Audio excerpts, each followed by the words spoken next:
Selamat pagi anak-anak. Selamat pagi, Bu. Ayo yang semangat. Selamat pagi anak-anak. Selamat pagi, Bu. Oke, sebelum memulai pembelajaran pada pagi hari ini, silahkan saya minta tolong Gladys untuk memimpin doa ya. Mari teman-teman, sebelum kita belajar, kita berdoa menurut agama masing-masing. Berdoa mulai. Selesai. Oke, terima kasih Gladys. Sebelumnya, izinkan Bu Guru memperkenalkan diri terlebih dahulu. Nama Bu Guru Desi Safitri dengan NIM 292022-016. Bisa dipanggil Bu Desi anak-anak? Baik, Bu. Oke, kita sudah masuk pada tema 7, subtema 2, pembelajaran 4. Ada yang tahu nggak hari ini kita belajar apa? IPA, Bu. IPS, Bu. Bahasa Indonesia, Bu. Oke, betul sekali. Ada yang tahu nggak sih apa bedanya orang dewasa dan anak-anak? Ada yang tahu? Tinggi badannya, Bu. Ada lagi? Suaranya, Bu.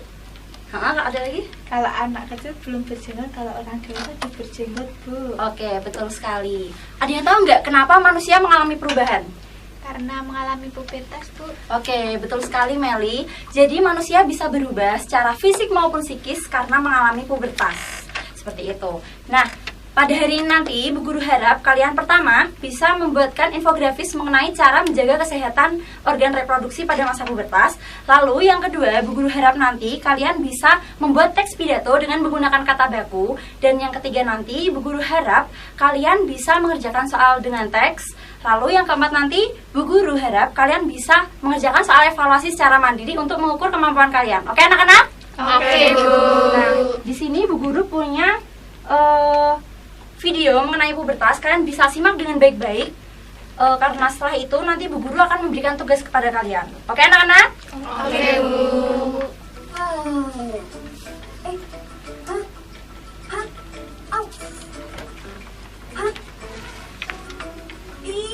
Ini apaan? Mama! Kenapa Dira? Kok wajah kamu terbalik gitu? Ini apa, Ma? Kok ada di wajah Dira?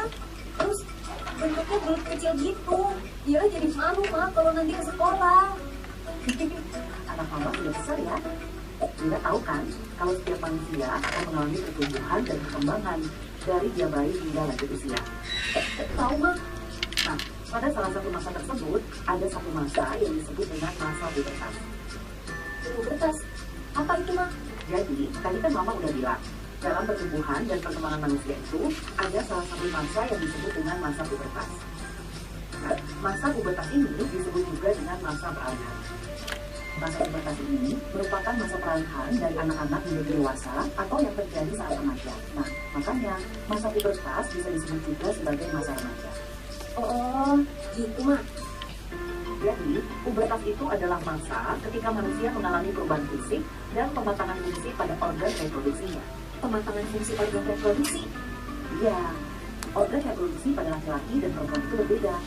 Organ reproduksi laki-laki itu penis, sedangkan organ reproduksi perempuan vagina. Tapi, Ma, kok bisa pada masa pubertas manusia mengalami perubahan fisik dan pematangan fungsi pada organ reproduksinya? Bisa Dira. Hal ini bisa terjadi karena perubahan yang diakibatkan oleh hormon di dalam tubuh. Hormon. Apa itu, Ma? Nah, hormon ini merupakan zat yang dihasilkan oleh tubuh untuk mengendalikan proses-proses tertentu di dalam tubuh kita. Terus, apa hubungannya sama merah-merah di muka Dira ini, Ma? Itu namanya jerawat. Jerawat adalah salah satu ciri seseorang memasuki masa pubertas. Jadi Dira udah puber? Iya, tapi Dira nggak perlu khawatir, karena masa pubertas itu wajar dan normal dilalui oleh setiap manusia. Ini, Pak.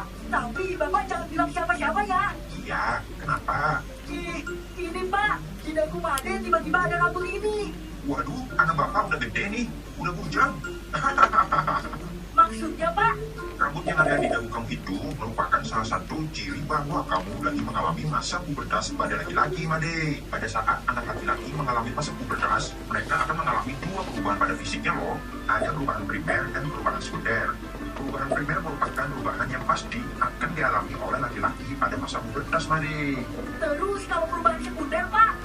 Nah, kalau perubahan sekunder itu adalah perubahan fisik yang belum pasti akan dialami oleh laki-laki pada masa pubertas, Made. Perubahan primer itu bersifat tidak tampak karena perubahannya terjadi dalam bentuk matangnya fungsi organ reproduksi. Perubahan sekunder itu bersifat tampak karena perubahannya dapat terjadi dalam bentuk perubahan fisik maupun emosi. Perubahan fisik itu bisa berupa tumbuh kumis dan janggut, tumbuh jakun, dada bidang, otot membesar, tumbuh jerawat karena perubahan hormon. Lalu, munculnya rambut halus pada ketiak dan kemaluan, serta suara menjadi berat. Dan yang terakhir, perubahan emosi dapat dilihat melalui emosi yang sering berubah-ubah atau disebut labil. Nah, Made harus ingat ya, karena Made sekarang sudah puber, berarti kamu harus belajar bertanggung jawab atas tindakan kamu, Made. Ya udah, kalau gitu Made izin main ke taman dulu ya, Kak. Nah, kalian kan sudah menonton video mengenai pubertas ya anak-anak ya. Nah, di sini ada nggak sih yang wajahnya itu sudah ada jerawatnya? Saya, Bu. Nah, menurut Haning, jerawat itu timbul karena apa sih? Karena sedang mengalami pubertas, Bu. Betul sekali. Jadi, untuk kalian yang wajahnya sudah mulai timbul jerawat, kalian tidak perlu panik karena jerawat adalah salah satu ciri pubertas. Dan untuk mengatasinya, kalian cukup membersihkan wajah secara rutin agar wajah kalian tidak kotor. Seperti itu. Nah, Bu Guru minta kalian berkelompok ya anak-anak. Berkelompoknya secara deret ini saja, sesuai deret duduk saja. Dan silakan berdiskusi. Bu Guru beri waktu 5 menit ya anak-anak. Iya, Bu. Oke, sembari kalian berdiskusi, Bu Guru akan ke belakang ya, Nisa. Kita oke. Akan membagikan kertas lembar kerja. Sudah atau masih kurang? Sudah ya. Silakan dikerjakan. Kalian kerjakan infografis tentang cara menjaga kesehatan organ reproduksi pada masa pubertas. Gambarkan, tuliskan, terserah kalian. Yang penting tuliskan di kertas yang sudah Ibu bagikan ya. Iya, Bu.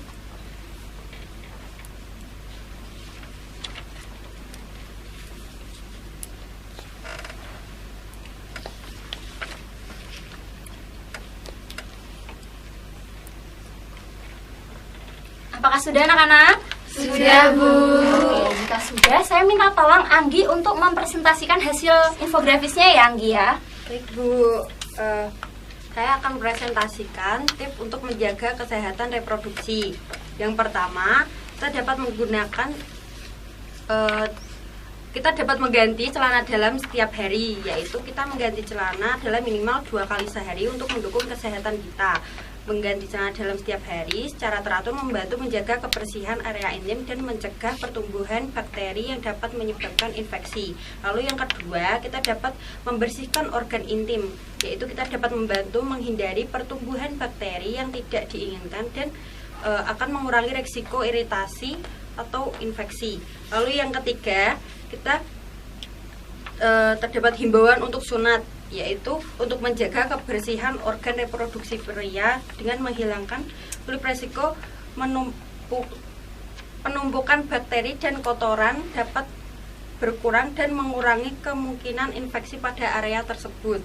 Lalu yang keempat, kita dapat selalu mengganti pembalut, yaitu tindakan yang sangat penting untuk mencegah infeksi dan masalah kesehatan. Nah, penggantian pembalut digunakan dalam waktu yang lama dapat menjadi media yang ideal bagi bakteri dan jamur untuk berkembang biak. Lalu yang kelima, kita dapat menggunakan handuk yang bersih. Lalu yang keenam, jaga kebersihan area reproduksi. Kebersihan alat reproduksi tidak hanya berpengaruh pada kesehatan fisik, tetapi juga penting dalam mencegah infeksi. Oke, sudah? Oke, terima kasih Anggi. Nah, infografis yang dibuat Anggi ini sudah bagus dan mudah dipahami anak-anak ya. Nah, menurut kalian ada cara lain nggak sih selain infografis untuk menyebarluaskan cara menjaga kesehatan organ reproduksi? Ada nggak? Ada, Bu. Berpidato. Berpidato ya Dewi ya. Oke, Bu Guru akan menjelaskan sedikit mengenai teks pidato dan kata baku. Nah, pidato adalah pengungkapan pikiran dalam bentuk kata-kata yang ditujukan pada banyak orang, seperti itu. Dan kata baku merupakan kata yang diucapkan atau dituliskan oleh seseorang sesuai kaidah yang berlaku. Jadi, kenapa kata baku pidato harus menggunakan kata baku? Nah, pidato harus menggunakan kata baku itu karena agar mudah dipahami oleh banyak khalayak atau orang-orang, seperti itu. Nah, Bu Guru punya contoh teks pidato. Saya minta tolong Farhan untuk dibacakan ya. Maju nggak apa-apa. menjaga kesehatan sistem reproduksi. Salam sejahtera untuk teman-teman yang saya cintai. Terima kasih atas kehadiran kalian di sini hari ini. Sebelum kita memulai, marilah kita bersama-sama mengucapkan puji syukur kepada Tuhan Yang Maha Esa atas nikmat dan karunia-Nya. Hari ini saya ingin berbicara mengenai suatu hal yang penting bagi kita, terutama selama masa remaja. Salah satu hal yang perlu kita perhatikan dengan seksama selama masa remaja adalah kebersihan dan kesehatan tubuh, khususnya organ reproduksi kita. Pada fase pubertas, perawatan yang tepat terhadap tubuh kita menjadi sangat penting. Saya ingin membagikan beberapa cara menjaga kesehatan organ reproduksi selama masa remaja. Pertama, mari kita mulai dengan penggunaan handuk yang lembut, kering, bersih, dan bebas dari bau atau kelembapan. Kedua, penting untuk memilih celana dalam dengan bahan yang mudah menyerap keringat. Ketiga, untuk perempuan penting untuk mengganti pakaian dalam minimal 2 kali sehari. Keempat, pastikan area organ intim selalu dalam keadaan kering dan hindarilah penggunaan sabun wangi, sabun sirih, deodoran, dan bedak pada area organ reproduksi karena dapat menyebabkan iritasi pada kulit kelamin. Selain itu, perempuan perlu membersihkan alat kelamin dari arah depan menuju belakang setelah buang air kecil. Dan bagi laki-laki disarankan sunat untuk mencegah infeksi bakteri di penis. Dengan menerapkan langkah-langkah perawatan tersebut, kita dapat memastikan bahwa kita menjaga organ reproduksi kita dengan baik dan mencegah potensi masalah kesehatan. Harapan saya, semoga dengan memahami pentingnya merawat organ reproduksi sejak dini, kita dapat tumbuh menjadi individu yang sehat dan cerdas. Terakhir, saya ingin mengucapkan terima kasih atas perhatian dan kerjasama kalian semua. Sampai jumpa pada kesempatan berikutnya. Salam sejahtera dan tetap bahagia. Oke, terima kasih Faren. Nah, mengenai teks pidato yang telah dibaca Faren, menurut kalian apakah secara keseluruhan itu sudah menggunakan kata baku? Ada kalimat yang tidak baku, Bu. Apa, Dewi? Kata karunianya, Bu, seharusnya tidak memakai huruf Y. Oke, betul sekali. Apakah ada lagi? Iya, Bu. Ya? Di paragraf kedua di kalimat di kata khusus harusnya ada huruf H-nya, Bu. Oke, betul. Sudah atau masih ada lagi? Ada lagi, Bu. Pada kata fase, Bu, seharusnya memakai huruf F. Apakah ada lagi? Masih, Bu, itu Ya. yang kata infeksi harusnya pakai huruf K dan S, bukan X. Kemudian kata terima kasih itu terima dan kasih harusnya ada spasinya, Bu. Oke, ternyata kalian sudah paham ya mengenai teks pidato dan kata baku. Nah, selanjutnya Bu Guru akan minta kalian membuat teks pidato dengan menggunakan kata baku dengan tema peran Indonesia di bidang sosial budaya dalam lingkup ASEAN. Oke, anak-anak? Oke, Bu. Ke belakang lagi ya, Nisa ya. Sudah.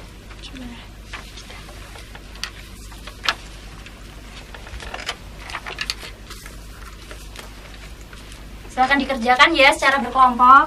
Iya, Bu.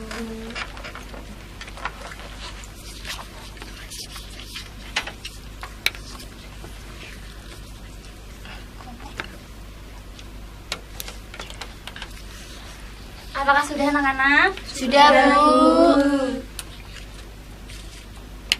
Oke, jika sudah saya minta tolong Haning untuk membacakan ya Iya, Bu. hasilnya.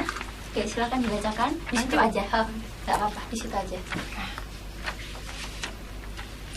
Peran Indonesia dalam membangun harmoni sosial budaya ASEAN. Salam sejahtera untuk hadirin sekalian. Hari ini dengan rendah hati dan rasa bangga, saya ingin berbicara mengenai peran Indonesia yang sangat signifikan di bidang sosial budaya dalam ASEAN, wadah kerjasama antar negara di kawasan Asia Tenggara. Sebagai negara yang kaya akan keanekaragaman budaya, Indonesia tidak hanya memegang peran penting dalam menyatukan berbagai elemen budaya di dalam negeri, tetapi juga menjadi pelaku utama dalam mempererat hubungan sosial budaya di ASEAN. Pertama-tama, Indonesia telah menjadi tuan rumah sejumlah kegiatan seni dan budaya ASEAN. Melalui festival seni, pertunjukan tradisional, dan pameran budaya, kita telah membuka pintu untuk saling memahami dan menghargai kekayaan budaya masing-masing negara. Inilah wadah di mana kita tidak hanya merayakan perbedaan, tetapi juga merajut persatuan di tengah keanekaragaman. Selain itu, Indonesia turut serta dalam pelestarian budaya dan warisan di ASEAN.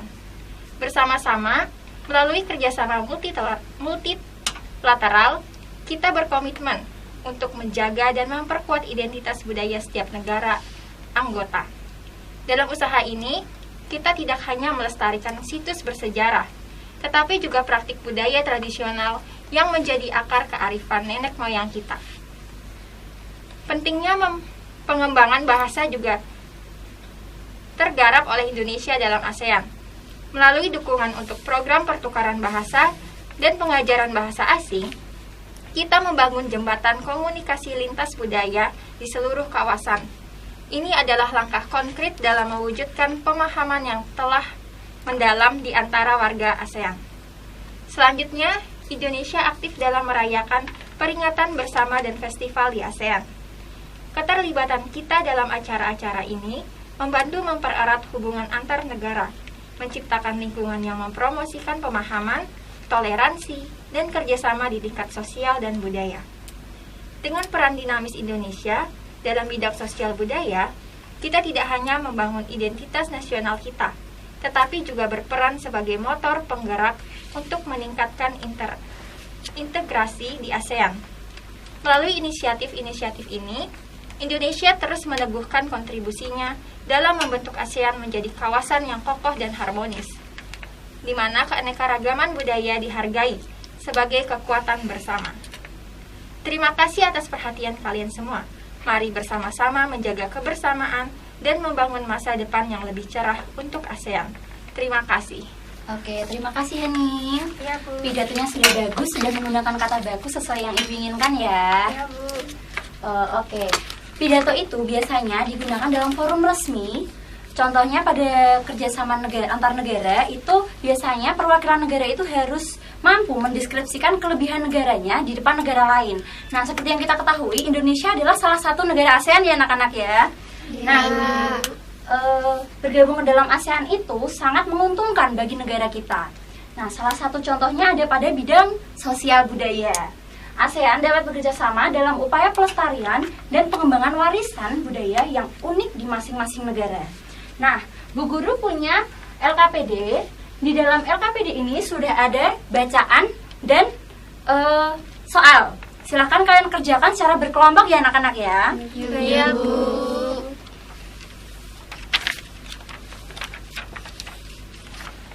Sudah? Sudah, Bu. Oke, silahkan dikerjakan anak-anak. Baik, Bu.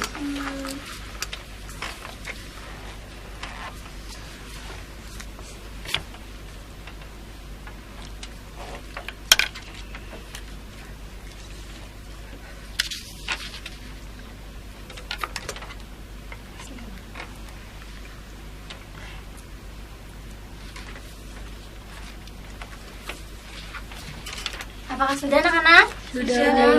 Oke, jika sudah saya minta Skolastika untuk membacakan jawabannya ya Skolastika ya.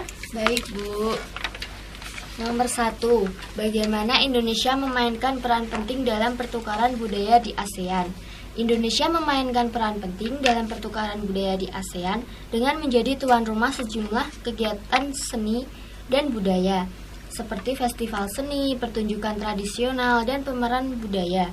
Kegiatan ini memfasilitasi saling memahami dan menghargai kekayaan budaya di antara negara-negara anggota ASEAN. Nomor 2. Apa yang menjadi tujuan Indonesia dalam ikut serta dalam pelestarian budaya dan warisan di ASEAN? Tujuan Indonesia dalam ikut serta dalam pelestarian budaya dan warisan di ASEAN adalah untuk menjaga dan memperkuat identitas budaya setiap negara anggota. Melalui kerjasama multilateral, Indonesia berkontribusi pada upaya pelestarian situs bersejarah, praktik budaya tradisional, dan kekayaan warisan lainnya. Yang ketiga, mengapa pengembangan bahasa dianggap penting dalam peran Indonesia di ASEAN dan bagaimana upaya konkret dilakukan untuk mencapai tujuan ini? Pengembangan bahasa dianggap penting dalam peran Indonesia di ASEAN karena dapat meningkatkan pemahaman lintas budaya dan komunikasi di seluruh kawasan. Upaya konkret dilakukan melalui dukungan untuk program pertukaran bahasa dan pengajaran bahasa asing, menciptakan jaringan yang kuat dalam hal bahasa di antara warga ASEAN. Yang keempat, apa kontribusi Indonesia dalam merayakan peringatan bersama dan festival di ASEAN? Dan bagaimana hal ini mempererat hubungan antar bangsa? Kontribusi Indonesia dalam merayakan peringatan bersama dan festival di ASEAN melibatkan keterlibatan aktif dalam acara-acara ini. Ini membantu mempererat hubungan antar bangsa dengan menciptakan lingkungan yang mempromosikan pemahaman dan kerjasama di tingkat sosial dan budaya. Yang kelima, bagaimana peran dinamis Indonesia dalam bidang sosial budaya, membantu meningkatkan integrasi ASEAN, dan apa dampak positif terhadap kawasan tersebut. Peran dinamis Indonesia dalam bidang sosial budaya membantu meningkatkan integrasi ASEAN dengan menjadi motor penggerak. Melalui inisiatif-inisiatif ini, Indonesia membangun identitas nasionalnya dan pada saat yang sama berperan dalam membentuk ASEAN menjadi kawasan yang kokoh dan harmonis, di mana keanekaragaman budaya dihargai sebagai kekuatan bersama. Dampak positifnya adalah terciptanya lingkungan saling pengertian dan kerjasama yang memperkuat integrasi regional. Oke, terima kasih Skolastika. Nah, jawaban Skolastika ini betul-betul semua ya teman-teman. Jadi silahkan untuk kalian yang jawabannya masih salah, silahkan dibetulkan di sampingnya. Jawaban yang salah jangan dihapus ya. Iya, Bu. Oke, Bu Guru mau refresh nih. Hari ini kita belajar apa aja sih? Pidato. Apalagi? Apalagi? Peran Indonesia dalam ASEAN. Oke, betul sekali. Ternyata kalian masih ingat betul ya dengan materi hari ini. Silahkan Bu Guru minta kalian merangkum materi hari ini. Silahkan dirangkum ya anak-anak ya. Nah, Bu Guru mau refresh lagi nih. Ciri-ciri pubertas pada perempuan apa sih Najla? Timbul jerawat dan menstruasi, Bu. Oke, betul. Lalu yang betul itu terima kasih atau terima spasi kasih, Anggi? Terima spasi kasih, Bu. Oke, betul sekali. Yang terakhir nih, contoh peran Indonesia di bidang sosial budaya dalam lingkup ASEAN apa sih, Fiora? Dengan melakukan promosi ke keagamaan budaya melalui kegiatan festival dan pameran seni Indonesia, berkontribusi dalam memperkuat pemahaman dan apresiasi terhadap kekayaan budaya di antara negara ASEAN. Oke, betul sekali. Menurut kalian pembelajaran hari ini gimana sih? Seru. Oke, Ibu juga ikut senang jika kalian paham mengenai pelajaran hari ini. Nah, Bu Guru punya soal evaluasi, silahkan dikerjakan secara individu. Dikerjakan sekarang ya anak-anak ya. Nanti setelah itu dikumpulkan setelah berdoa, oke? Oke, Bu. Semuanya kalau ini kan individu.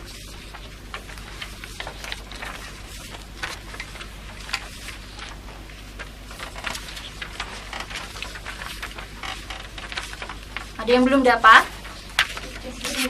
Sudah semua? Oke, silahkan dikerjakan ya. Ayo segera dikerjakan.